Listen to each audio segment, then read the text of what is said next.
Hello guys, welcome back to Zik the Programming Guide channel. In today's video, I'll be showing you how to download the Summertime Saga app on your Android or your mobile phone.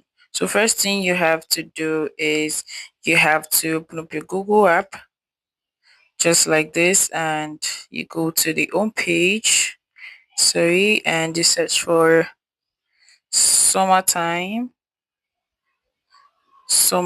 Saga, and you're going to see this. So you're actually going to see this first link which says download, or you can just go to the website easily, and you can see scroll down, see love games, see the game and how it works.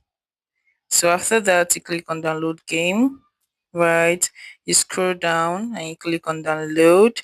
You can scroll down again, click on methyl if you're using an Android or using a window, but because of you're using an Android, you click on mega. So it's going to take us to this website, and let's see, it's loading. So okay, this is size. So you can see download right there. You start downloading, and once it finishes, you're going to get the Summertime Saga on your phone. If you find this guide helpful, give it a thumbs up and you guys subscribe to get my posts like this. Thanks for watching guys. I'll see you in my next video. Bye.